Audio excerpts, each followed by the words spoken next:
देश में एक बार फिर वोटर लिस्ट को लेकर बड़ा अभियान शुरू हो गया है। चुनाव आयोग अब पूरे जोश के साथ मतदाता सूची को अपडेट करने में जुट गया है।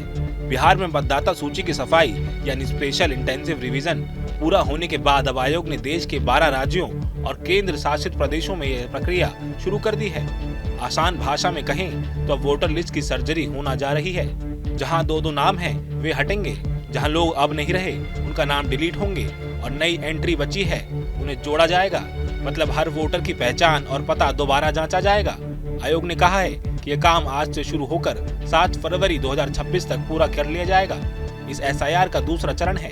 पहला चरण बिहार में पूरा किया जा चुका है और अब दूसरे फेज में ये राज्य शामिल हैं, जहां अगले 3 साल में विधानसभा चुनाव होने हैं। इनमें उत्तर प्रदेश, मध्य प्रदेश, छत्तीसगढ़, राजस्थान, पश्चिम बंगाल, तमिलनाडु, केरल, गोवा, गुजरात, पुडुचेरी, अंडमान निकोबार और लक्षद्वीप शामिल हैं।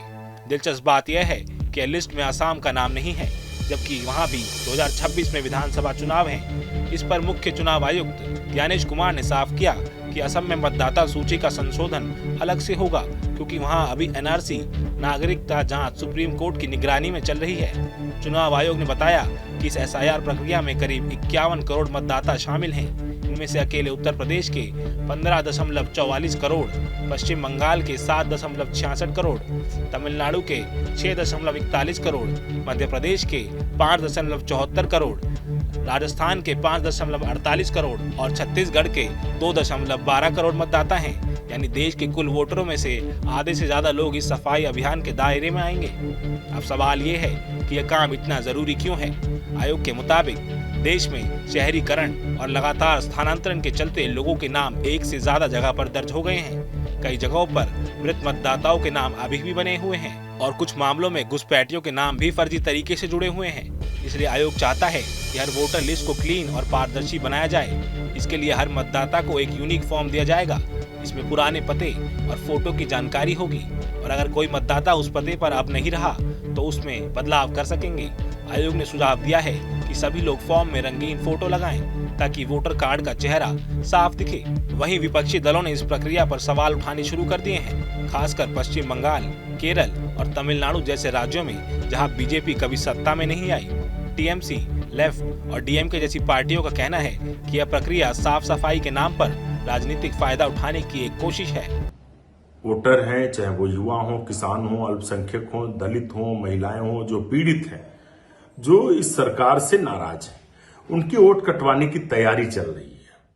चुनाव आयोग सरकार के इशारे पर काम कर रहा है, भाजपा की गोद में बैठा हुआ है। वोट चोरी का मुद्दा पूरे देश में राहुल गांधी जी ने खोल कर रख दिया है। तो ऐसे में कैसे ज्यादा से ज्यादा लोगों के वोट काटे जाए और भाजपा चाहती है मुद्दों से ध्यान भटकाया जाए। वहीं बीजेपी शासित राज्य गुजरात, यूपी, एमपी, छत्तीसगढ़ और राजस्थान इस कदम को लोकतंत्र को मजबूत करने की दिशा बता रहे हैं। वहीं राजनीति के जानकारों की माने तो एसआईआर प्रक्रिया अब सिर्फ एक प्रशासनिक कवायद नहीं रह गई है, बल्कि यह आने वाले चुनावी माहौल की नींव तय कर सकती है। अब यह देखना होगा कि क्या मतदाता सूची सच में पारदर्शी बन पाती है या फिर ये भी सियासत की एक नई जंग का हिस्सा बन जाती है। Bureau report, news nation. जहाँ भक्ति है हर शब्द में, कथाओं में छुपे हैं दिव्य रहस्य और ज्योतिष देता है जीवन को दिशा। धर्म से जुड़ी हर बातों को जानने के लिए हमारे चैनल स्तुति को सब्सक्राइब करें। चैनल पर जाने के लिए इस लिंक पर क्लिक करें।